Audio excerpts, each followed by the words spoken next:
Welcome to Patches for Space, the art behind exploration. It's the place where stories are stitched, symbols are decoded, and space history is told one patch at a time. I'm Dr. Sian Proctor, an artist, astronaut, lifelong explorer, and my goal is to encourage everyone to use their unique space to inspire.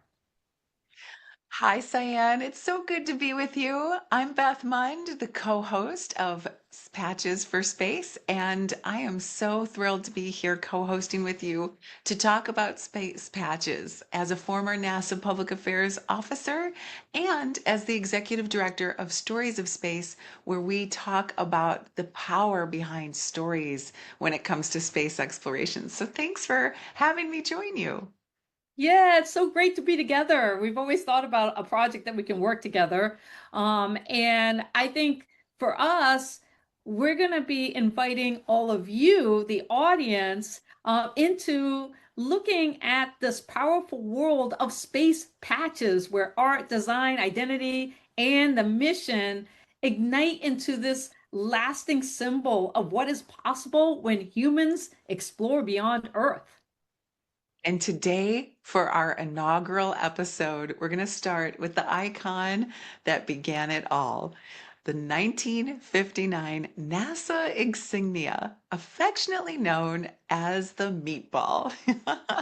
We're going to explore today how it's created, what its symbols mean, and why many decades later it still resonates with the heartbeat of human exploration. And to kick it off, why did we select this patch? I know I have my reasons, Beth, but I want to hear yours first. Oh my gosh, how could we possibly start a podcast about space patches without talking about the OG?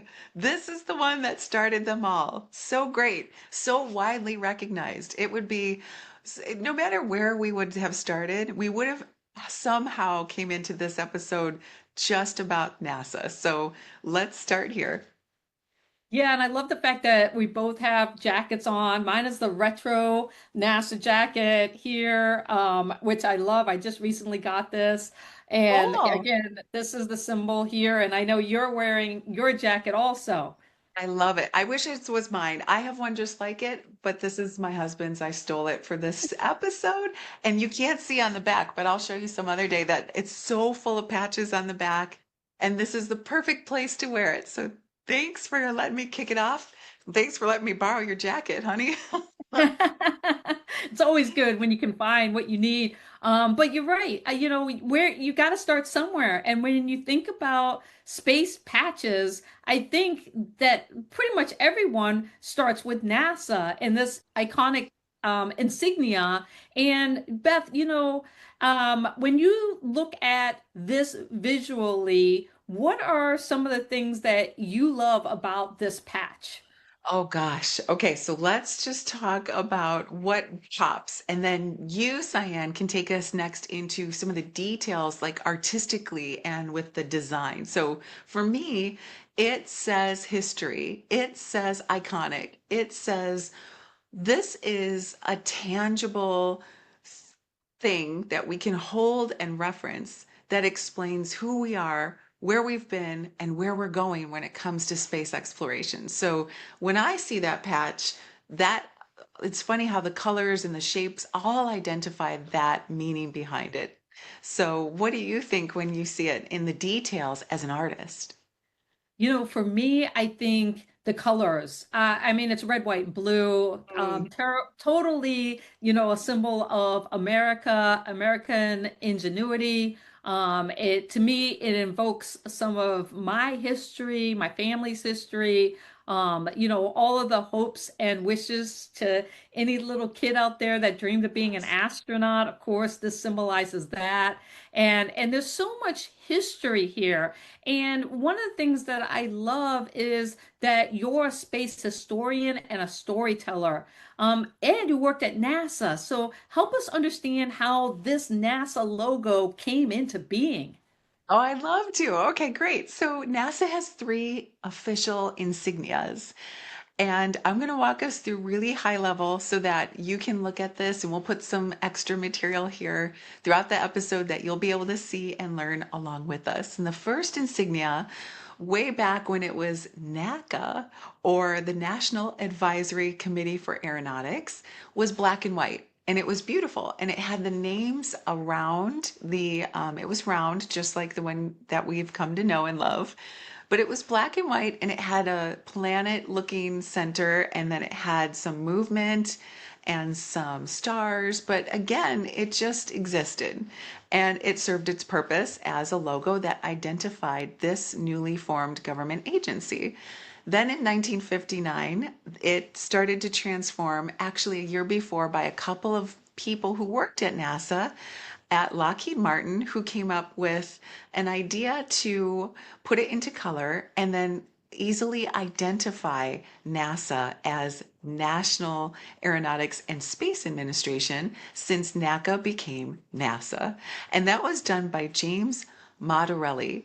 And he and his team and a couple of his supervisors and folks at Lockheed said, here's what we're going to do. We're going to capture this design so that it shows up who we are and what we're trying to accomplish in space exploration. So there's one more I'm going to introduce that we affectionately know as the meatball. And then Cyan, you can walk us through the colors and some of the more shapes and designs. But later on in 1959, President Dwight Eisenhower recognized two things: that the seal of NASA would be separate from the logo that we know as the meatball. And later in 1961, President Kennedy would do the same, as recognizing the official NASA logo as the meatball that we have come to know and love. So this all happened in, the late 50s, early 60s. And then we're going to introduce later in the show how it transformed in a major way, but also in a way that some of us didn't even notice. That would probably be me when it comes Me to too. noticing.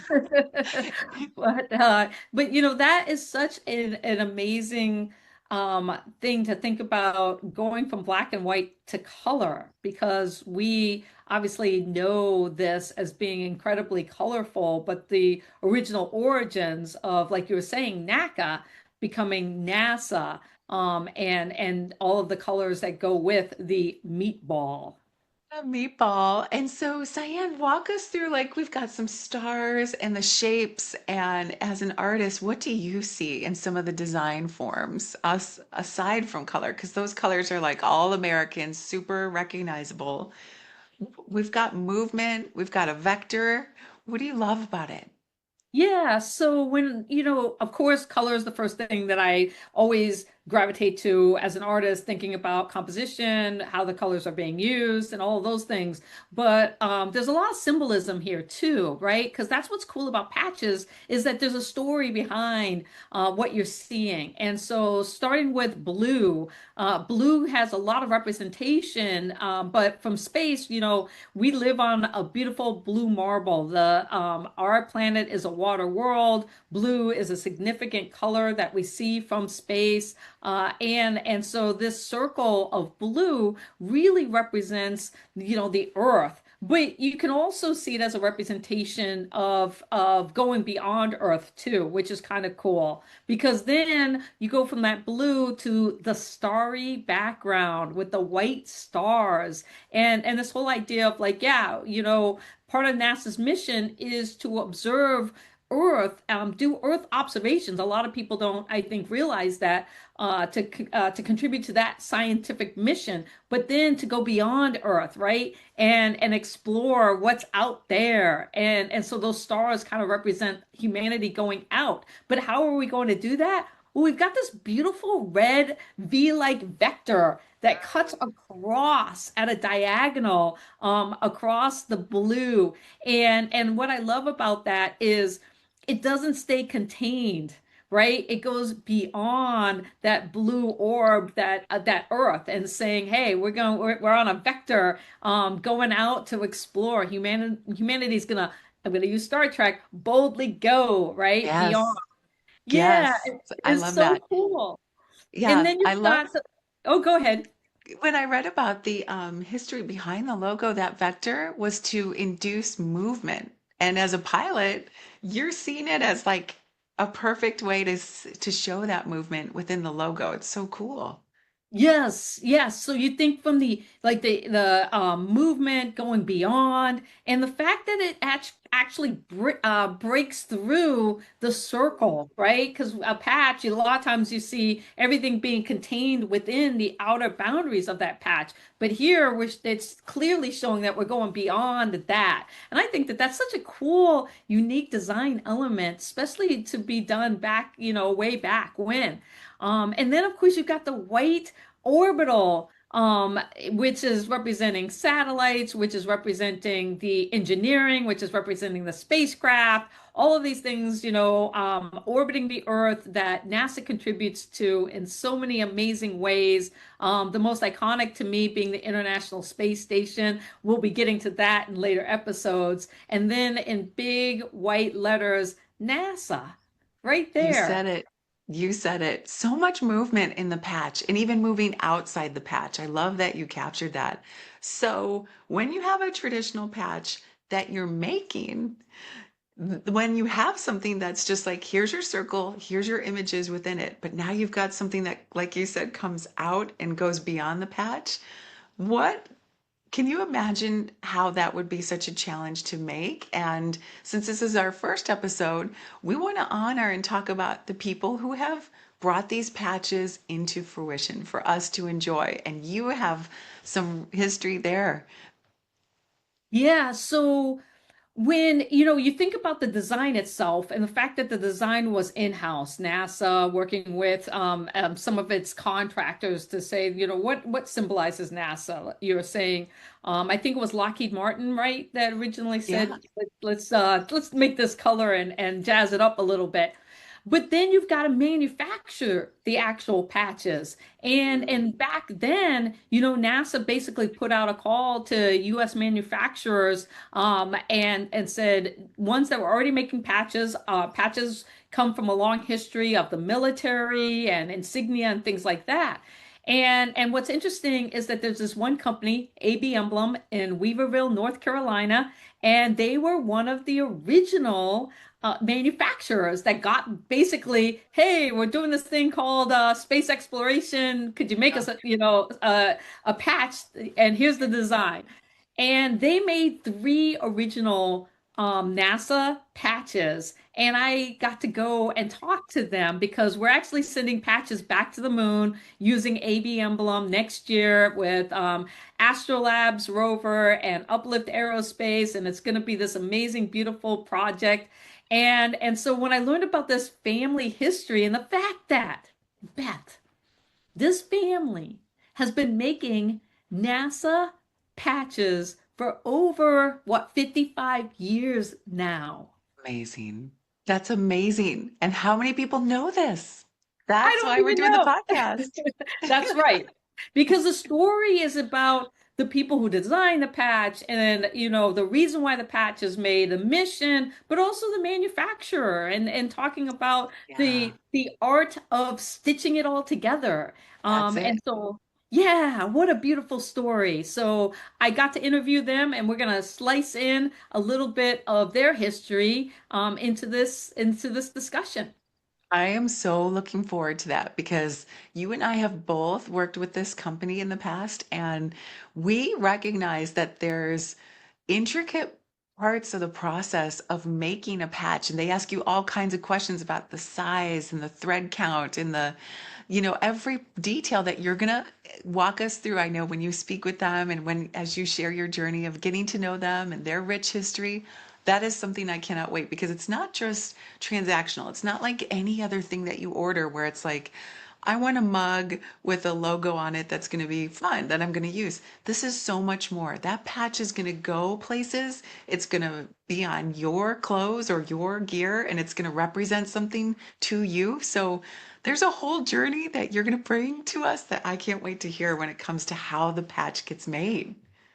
Yeah, and talking about patches and the journey and what it it really symbolizes. It contains a lot of meaning. And I just know with your background and the history, how does the meatball function Oh, as this kind of like cultural container for the earth and humanity and exploration? oh my gosh. Well, working at NASA was not only a privilege, but it was something that allowed me to see from the agency's perspective how people truly honor and appreciate the efforts behind exploration, whether it's planetary or human or space or aviation, and you go out into the public and you give that patch to a child or a student or a Apollo engineer, former Apollo engineer, and their face lights up, they get teary-eyed, it means something. It's the tangible representation of the story that you hold, right? And so everyone has their own story, but the patch is that tangible that you can pass along or respect or give or share that gives that story its moment. And when I was at NASA, that that was an instantaneous door opener that allowed you to say, okay, here's where we're at with this mission. Here's the symbol of the patch that represents this shuttle or this station mission or whatever was the mission at the time. And then there's just the true and tried and forever recognized NASA patch that no matter where you went or who you spoke to in any language, that was the identifiable connection to the story and to the history and their perspective against your perspective and coming together. That's culturally what it held for us at NASA. And then for you, Cyan, I know you selected your special patches that you designed and made and brought with you on your mission, and the power of that and the sanctity of saying, I made something that has deep symbolism that I'm going to bring, but I'm also, and here's the most important part, going to share so that we can all enjoy and represent and have that experience shared with you. That's the power and the culture of the patch. No, I totally agree, and thinking about that and what you're saying about the fact that, I had this amazing opportunity to go to space. And when that happened, patches were a big part of that. And I knew that I was going to bring patches with me. And so I actually have my fun patch board behind me, where I'll be filling out all different patches around as this evolves. But the patches for my space flight, and we'll do an episode just about that in the future. But of Yay. course, the iconic Inspiration 4 patch, which was our mission patch. But then I designed these three patches, one, two, three, to go specifically with me to space. And I can't wait in a later episode to dive deeper into, why I did that and what it means. But, iconically, the NASA patch, the insignia, has been ever since I was born. I was born on Guam because my dad worked at the NASA tracking station during the Apollo missions. So I grew up with all of this NASA memorabilia to my dad, and of course, the NASA insignia was on all of this. And I always thought that I would be a NASA astronaut, and so I got really close. In 2009, I was a finalist for the NASA astronaut selection process. I got down to the yes, no phone call. In the end, it was a heartbreaking no, but I Yeah. still found my way to space. And what's cool is like I carry that NASA love with me wherever I go. I even brought NASA, a NASA patches to the moon at AB Emblem had created. Um, and so what I love, Beth, is that even today, like I have a backpack that I go and travel with that's a NASA backpack. And as I go all around the world, I see NASA.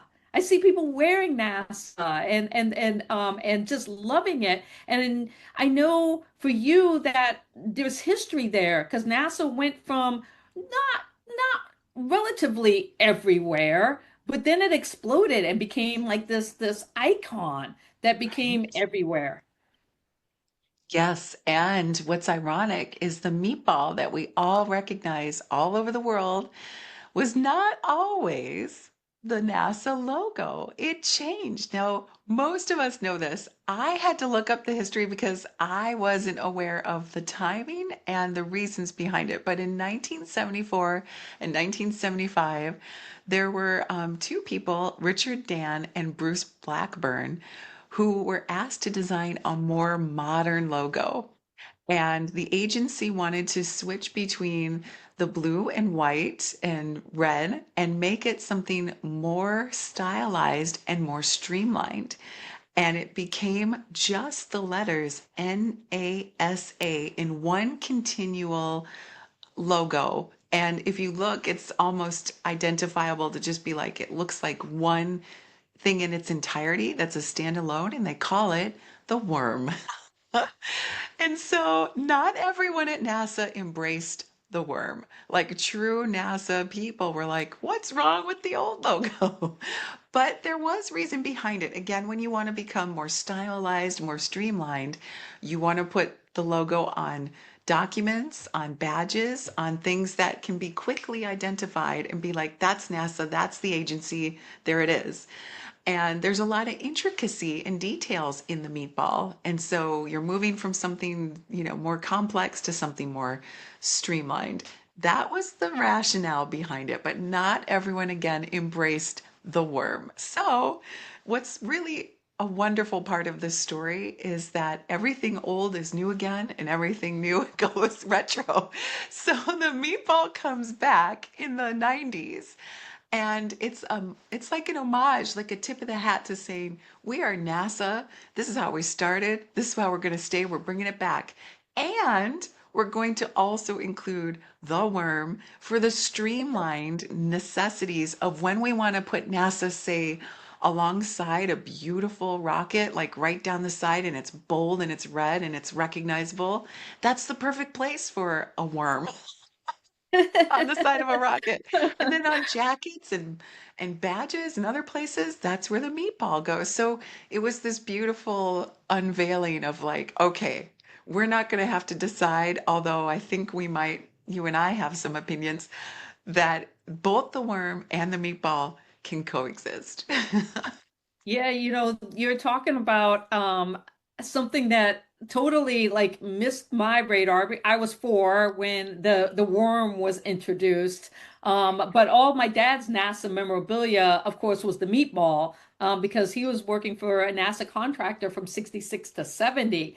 And Oh. and then, growing up, you're living your life, you're doing your thing, because I was a teenager at that time. And then when it came back, I think in 93, you said I was whoa, 23 years old, and space was really starting to get back on my radar because Mae Jemison, the first African American woman to fly to space, she did that in 92, I believe. And so that's when I was like, oh, wait a minute, clapping and cheering her on. But I had always seen those two as like coexisting together. I didn't realize one was kind of like retired, and then this other one was introduced for a while, and then they went back. And so it's a neat part of NASA's history, but also the icon that the agency has become globally, and I think that that's a really interesting thing to see, the fact that you can find the worm or the meatball all over the world. Yeah, it's one of those rare case studies where, I mean, think about the early days of any logo and then the later days of a logo, should the company be, you know, honored enough to exist that long as NASA has. And think about how a company could possibly have two logos and still be so recognizable. That's unheard of. So it really is neat to be able to say anyone around the world can identify NASA in both ways and it still works. So that's really cool. Although I think we should ask our audience, because I have a favorite. Do you have a favorite? Yes. I bet you could guess, because if you look at me and behind me, there is no worm in sight. So I'm definitely a Worm's meatball gone. person. But I'm curious as to what yours, if you have a favorite between the meatball or the worm and our audience. Like, do you have a favorite? And if so, we want to hear from you. But Beth, first, tell us, are you a meatballer or are you a worm? I won't hold it against you if you're, a warm person. I just Okay. want, you know. I'm a meatball 90%, and then I'm a worm 10%. And that 10% is on the car sticker, the license plates banner, and like anything that needs to have. So I'm not kidding when I say, like, if you think about where you want a streamlined, recognizable, it works. That's why the worm works, and it's so interchangeable because I'm like, wait, if she asks me what my favorite is, it's clearly the meatball because it's classic NASA. But like if I saw a meatball on a car, I would know it's NASA, but you'd have to look a little close and be like, what's that circle on a car? You see the worm and it's red, you're like, that's NASA too. So 90% meatball and 10% worm. Is that okay? It is absolutely okay. On Patches for Space, anything's okay. So we Good. want to hear Okay. from you. We want to know, are you a meatball or worm, or is there a percentage in there? Let us know by voting, but also leave us a comment and tell us why. We want to hear from you. And so this is our inaugural like podcast. Like The we best. our first one. And how are you feeling, Beth? This is So amazing. much fun. This is so great because I love hearing like the behind the scenes of like how we've interpreted the logo in our lives and how we've come to both at you as a pilot and an astronaut and an artist. You're going to have this such a great perspective, Cyan, that you're going to bring to our audience that talks about how you're seeing these patches. And then hopefully I'll be able to contribute as a space journalist and as a story ambassador in all ways story that I value the power of when we tell a story and share a story, how it can change how we explore space. And it's through story and art together that we're able to capture it in a patch that's so symbolic. We are going to have this is so exciting because this first episode is just the start. I'm so impatient that I want to get into the patches behind you, and I know we're going to have so much fun. We should tell the people what to expect. We're going to both come with patches each week. You're going to pick some, I'm going to pick one, and then we're going to share, but you and I will not be telling each other what we've selected. That's correct. So we've got some surprises where you and I are going to just kind of like share and banter, but we're also eventually going to have guests on. So if you are a lover of space patches as much as we are, we're going to invite some of you to come on our podcast and talk to us and share that love with us. So I'm super excited about some big things coming down the pipeline. Artemis 2.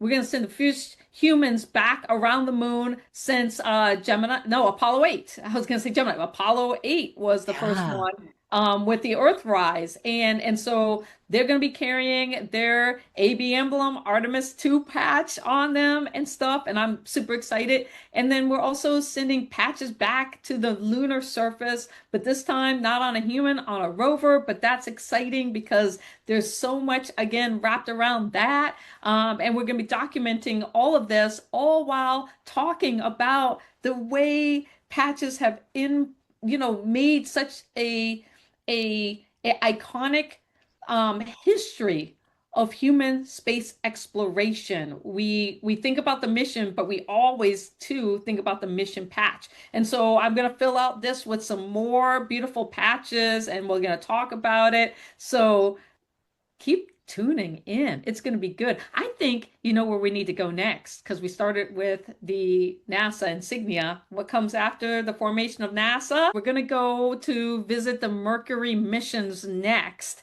And we're going to look at all of those patches, and each of us is deciding which one is our favorite. And of course, we're going to want to hear from you and which one is your favorite out of that collection of patches. So answer this question of you're a worm or if you're a meatball, and then tune in and be prepared to talk about Mercury mission patches next. Can't wait. Thanks, Cyan.